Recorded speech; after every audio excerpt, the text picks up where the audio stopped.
شرعی پری marriage counselling کی اہمیت اور ضرورت، ازدواج و معاشی مسائل میں رہبری اور اہل طریقت کی ذمہ داریاں، بیماریوں، آفتوں، نفسیاتی مسائل میں رہبری، اہل طریقت کی ذمہ داریاں،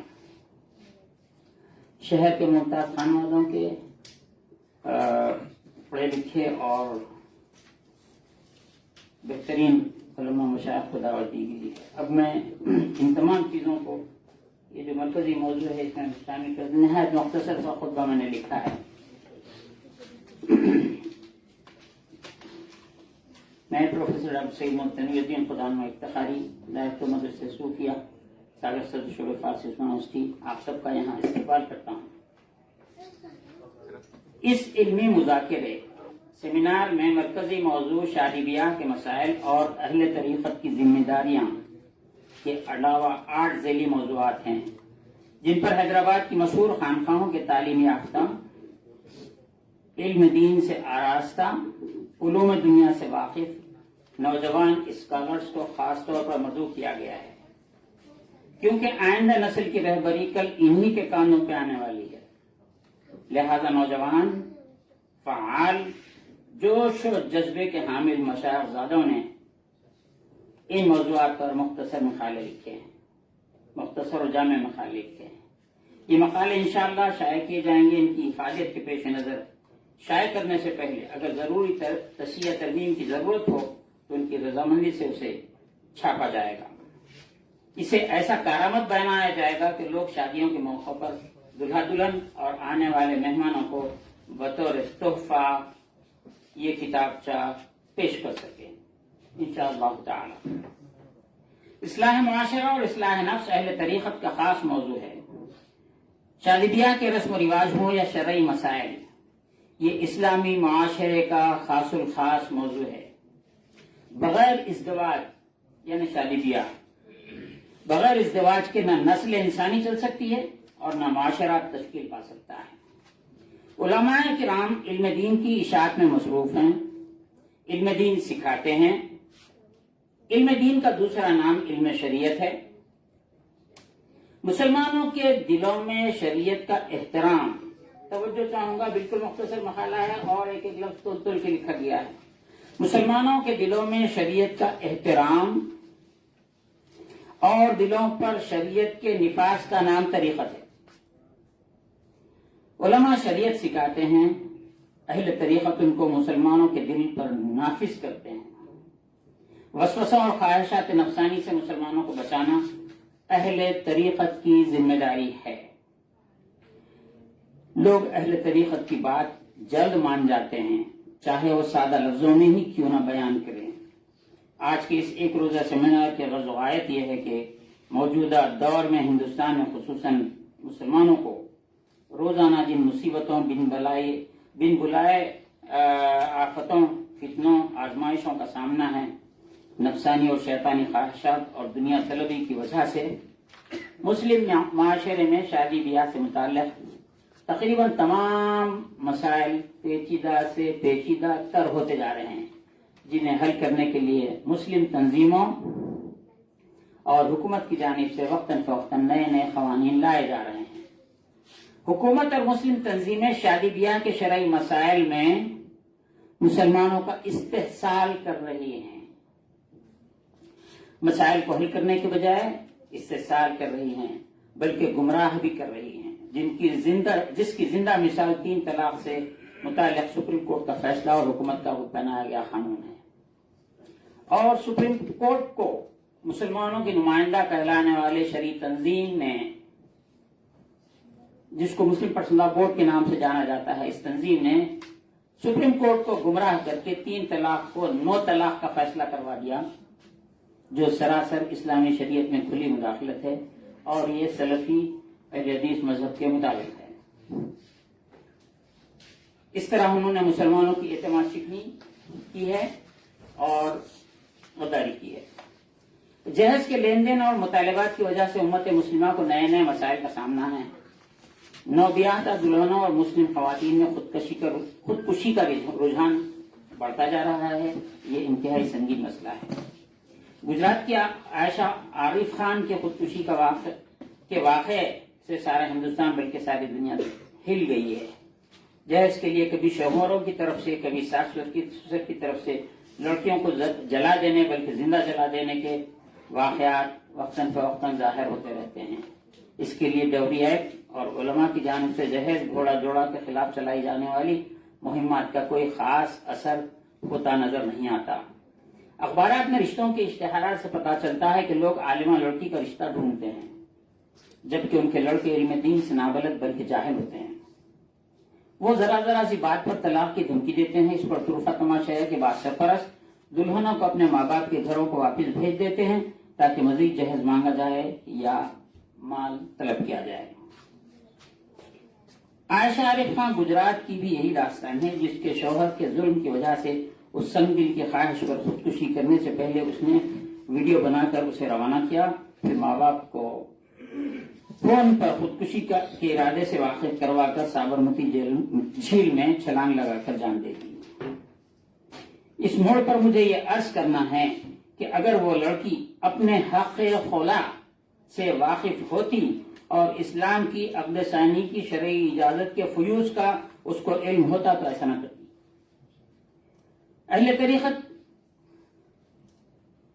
اس کے دل کو غیر ضروری حرام ناجائز خواہشات و وسواس شیطانی سے واقف کرواتے تو ایسا اقدام نہ کرتی۔ اس واقعے کے پیچھے ہندو رسم و رواج کے مطابق چاہے شوہر ظالم ہو یا اچھا ہو، اسی کے ساتھ زندگی گزارنا جنم جنم کا پھیرا جیسا عقیدہ مسلمان لڑکیوں کو تباہ کر رہا ہے، جو سراسر ناجائز و حرام ہے۔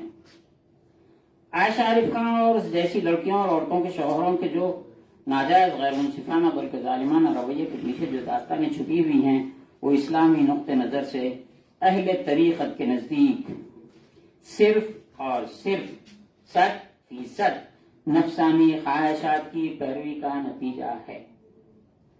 علماء کرام احکام اسلام بتاتے ہیں مگر دلوں پر اثر نہیں ہوتا، برخلاف اس کے امت مسلمہ کا وہ طبقہ جسے عرف عام میں طبقہ صوفیہ اور علمی اصطلاح میں اہل طریقت کہا جاتا ہے۔ صوفیہ یہ بھی علمی اصطلاح ہے۔ اس طبقے کی ذمہ داری ہے کہ لوگوں کو دلوں کو نفسانی اور شیطانی خواہشات سے پاک کرنے کا کام انجام دیں۔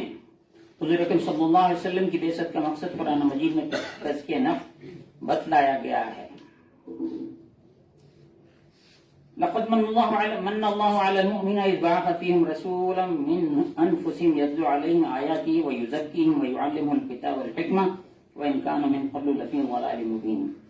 اس میں پہلے تزکیہ نفس، پھر علم کتاب، پھر حکمت معلوم ہوتی ہے۔ حضور اکرم صلی اللہ علیہ وسلم جب لوگوں سے بیعت لیتے تو اس کی 4 قسمیں تھیں۔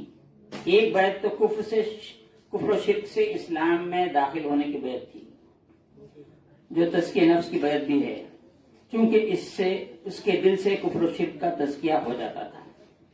دوسری بیعت جنگ کے مواقع پر اسلام کے لیے جان دینے کی بیعت، مال دینے کی بیعت لی جاتی تھی۔ تیسری بیعت مومن عورتوں سے لی جاتی تھی، اس کا تذکرہ قرآن مجید میں یوں آیا ہے، یا ایھا النبی اذا جاءك المؤمنات يبايعنك على الا يشركن بالله شيئا ولا يسرقن ولا يزنين ولا يقتلن أولادهن ولا يأتين ببهتان يفترينه بين أيديهن وأرجلهن ولا يعصينك في معروف فبايعهن واستغفر لهن الله إن الله غفور رحيم۔ سورہ ممتحنہ آیت کا ترجمہ۔ اے نبی، جب آپ کے پاس مسلمان عورتیں حاضر ہوں، اس بات پر، اس امر پر بیعت کرنے کو کہ اللہ کا کوئی شریک نہ ٹھہرائیں، 2 چوری نہ کریں اور چوری نہ کریں، 3 اور نہ زنا بدکاری کریں، 4 اور اپنی اولاد کو قتل نہ کریں، 5 اور نہ وہ بہتان لائیں گی جسے اپنے ہاتھوں اور پاؤں کے درمیان یعنی سینہ اور موضع ولادت میں اٹھائیں، 6 اور کسی نیک بات میں آپ کی نافرمانی نہ کریں۔ تو ان سے بیعت لو اور اللہ سے ان کی مغفرت چاہو، بے شک اللہ بخشنے والا مہربان ہے۔ تفسیر میں آیا ہے کہ اس بیعت میں، یہ جو آیت نازل ہوئی ہے، اس بیعت میں 553 عورتوں نے صفا کی پہاڑی پر بیعت کی اور حضور صلی اللہ علیہ وسلم نے ان کے ہاتھوں میں کپڑا دے دیا تھا، جس کا ایک ڈور آپ کے دست مبارک میں تھا اور درمیانی حصہ ان عورتوں کے ہاتھوں میں۔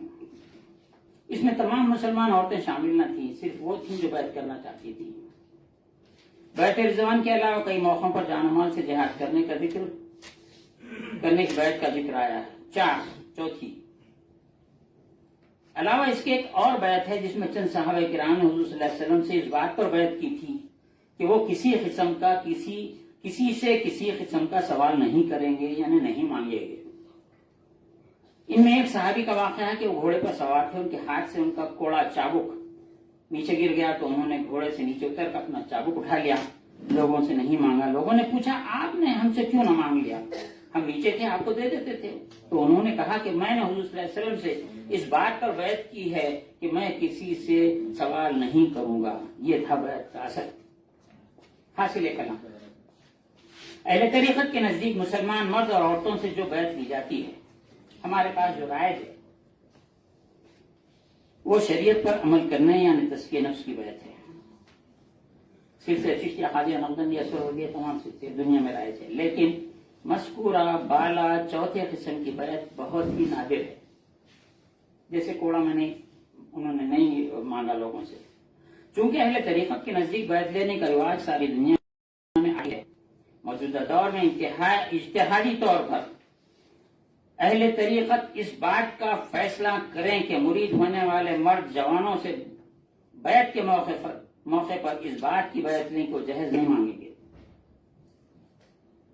اور بیویوں پر ظلم و زیادتی نہیں کریں گے، جان و نفع اور ضروریات کی تکمیل کریں گے، تو ان کی بیعت دراصل اللہ اور اس کے رسول علیہ الصلوۃ والسلام کے حکم کی اتباع کی بیعت ہوگی۔ اسی طرح لڑکیوں اور عورتوں سے ان کے ماں باپ کے شوہر وغیرہ کی موجودگی میں طریقت کی جو بیعت لی جاتی ہے اس میں اس بات کا اضافہ کیا جائے کہ میں شوہر کی اطاعت کروں گی، بے جا اسراف اور بوجھ بننے والے کام نہیں کروں گی وغیرہ۔ اور اس کے بعد سورہ ممتحنہ کی مذکورہ بالا آیت تلاوت کروائیں تو مسلم سماج میں پھیلی ہوئی بے راہ روی، بے اعتدالی، مظالم اور گھوڑے جوڑے کی رسم، نام و نمود پر خرچ، دکھاوا، تفاخر جیسے معاملات سے بچا جا سکتا ہے۔ یہ کام صرف اہل طریقت انجام دے سکتے ہیں اور اس کے بہت جلد بلکہ زود اثر نتائج سامنے آئیں گے۔ دوسری یہ کہ شادی بیاہ سے پہلے دلہا دلہن کی شرعی تربیتی کلاسز کا انعقاد بھی اس کا دوسرا حل ہے۔ میں گزشتہ 15 سال سے کچھ لوگوں سے، میرے شاگرد ہیں جامعات چلاتے ہیں، میرا مطالبہ 15 سال سے ہے کہ بھائی آپ ہفتے میں 2 دن 3 دن کلاسز چلائیے، سال بھر شادیاں ہوتے رہتی ہیں، اس ہفتے جس کی شادی ہے اگلے ہفتے، اس ہفتے کی ہماری 3 کلاسز 2 گھنٹے کی اٹینڈ کر لو، آپ کے حقوق ذمہ داریاں سمجھا دیں گے۔ دلہوں کی کلاس لڑکوں کی الگ کر دی جائے، لڑکیوں کی الگ۔ ہاں، عالمات ہمارے پاس موجود ہیں، ہماری بیٹیاں خود عالم ہیں، آپ کے گھر میں اب الحمدللہ ٹرینڈ آ گیا ہے، تو ہر ہفتہ 2 یا 3 دن 2 گھنٹے کے 3 کلاسز ہو تو ہم ان کو ٹرین کر دے سکتے ہیں۔ عالم بنانا، گریجویٹ کی ڈگری دینا مقصد نہیں ہو، جان جائے، نہیں جاننے سے گناہ ہو جاتا ہے۔ تیسرے، شادی بیاہ میں فضول خرچی سے بچنے کا طریقہ ایک کھانا ایک سالن کا رکھنا ہے۔ یہ تجویز میں نے تقریباً 15 سال 18 سال پہلے روزنامہ سیاست کے زیر اہتمام اجلاس میں کہا تھا، جو ہائی ٹیک فنکشن ہال ملک پیٹ میں منعقد ہوا تھا۔ آج روزنامہ سیاست اس پر نفاذی کامیاب کوشش میں مصروف ہے۔ یہ 2-3 باتیں امپورٹنٹ تھیں۔ لوگوں نے محسوس کیا کہ علماء کو اس میں مدعو نہیں کیا گیا۔ بھائی ہم کون ہیں؟ ہم نظامیہ کے فارغ ہیں، بلکہ اگر یہ بات سے ہمارا سینہ چوڑا کر کے بولیں، بانی جامعہ شیخ الاسلام حضرت مولانا محمد انور اللہ فاروقی رحمۃ اللہ علیہ کے شاگرد میرے والد اور میں تو ایک ہی ہوں، ایک کڑی والا، تو کوئی عالم آپ کے پاس اس وقت ہے بھی نہیں۔ میری بہن نظامیہ کی پہلی عالمہ تھی، وہ فوت ہو گئی۔ میرے بڑے بھائیوانی پڑھے، منجے بھائیوانی پڑھے، ہماری نسل اس وابستہ ہے۔ یہاں طریقت کے لوگوں کو مدعو کرنے کا مقصد یہ میسج دینا ہے کہ ذمہ داری آپ پہ۔ آخری بات، یہ مقالہ ختم ہو چکا، آخری بات، یونیورسٹی میں پڑھانے والے ٹیچر کی سائیکالوجی الگ ہوتی ہے۔ جو اس کے پاس طالب علم آتا ہے وہ گریجویٹ ہی آتا ہے،